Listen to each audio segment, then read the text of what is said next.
Why hello, welcome to this moment where we're starting the Lotus Eaters. I'm Adam Savage and this is Ulysses for Beginners. I think there's been some great moments in the book so far, but for me this is the chapter where it just feels a little more remarkable and I really start to get into the book. I think there's a reason that this feels a little different too.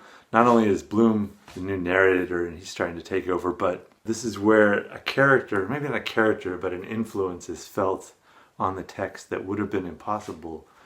And some of the previous chapters were mainly outside in these quiet areas, like on the beach or at the school. It's a pretty quiet area of town. But starting with this chapter, we enter the modern 20th century city, and that is it could be a character on its own. I think it's a very powerful force, and it can allow Joyce to introduce whatever he wants to introduce.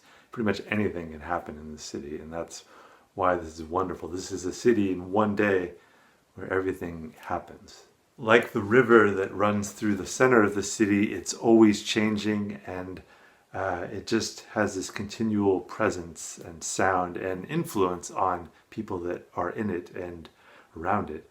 And I think when we talk about the Lotus Eaters, that's what we're going to largely be looking at, is how the city, which hasn't really been felt until this point, is something that affects how you think, how you behave, how you entrain yourself with it. Joyce is really going to take a cross-section of the city and show all the different possibilities for things that are happening, and how every person in their own way is astonishing, remarkable, and has their own story, their own frame that can be put around them. And Joyce will put all these little miniature frames around people, but he won't follow everybody. Really, it's just Bloom and and Stephen that he's going to see what happens with them. But all these other little people, these little portraits will emerge, and I'm finding that as I reread this, that a lot of characters, for instance, on this one, Tom Kiernan and Martin Cunningham, I'm kind of noticing them more and seeing all the references to them build up to make a more composite image of who these characters are, and it's something that only multiple readings can produce. What is Bloom doing in this chapter? He's going on some errands, really. He's going to stop at the post office. He's going to stop, run into a few friends and just talk with them. He's going to step into the church real quickly. He's going to be heading at the end of the chapter to a Turkish bath. So remember, he has a funeral to attend today, and he wants to clean up himself, so he goes to this Turkish bath. But we don't really see that. We just get it referenced at the very end. The funeral's at 11, and it's about maybe 9 o'clock in this chapter. A key thing that happens in this chapter is Bloom gets this letter, and we're never told explicitly what it is.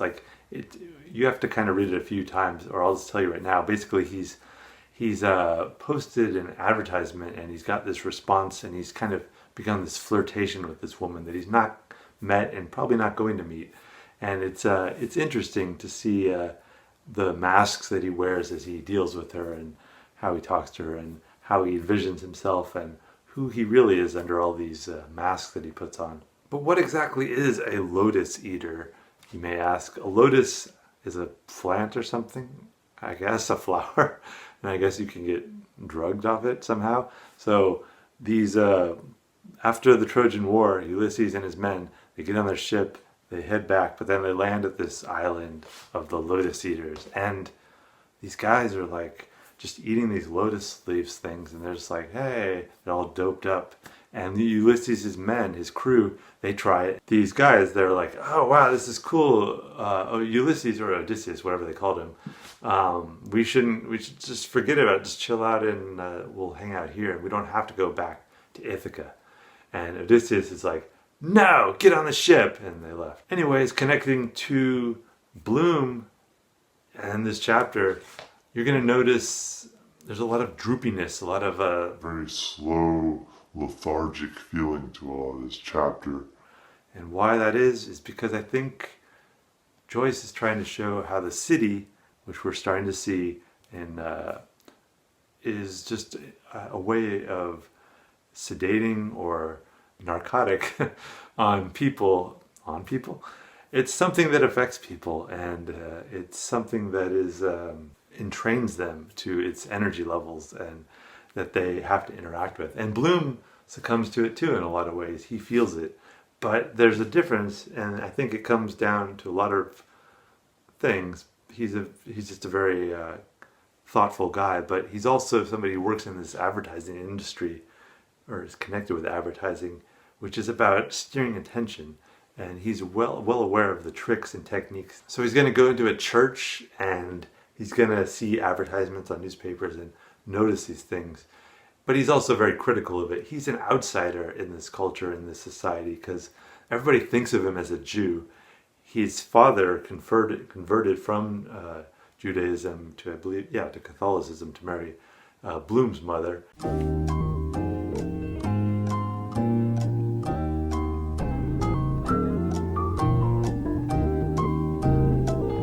So Bloom technically isn't really a Jew. He's not really religious at all. He's just kind of an outsider, like I said. So it's interesting to see that that is what allows him to see things, because he'll never be quite accepted. He'll always be the Jew, these stereotypes. Joyce, of course, would have been aware of the religion as the opiate of the masses that Karl Marx said. And I think that Joyce's upbringing, he had to pick that scab of religion in some way, but we're just going to see it a little in this chapter. It's really throughout the entire book.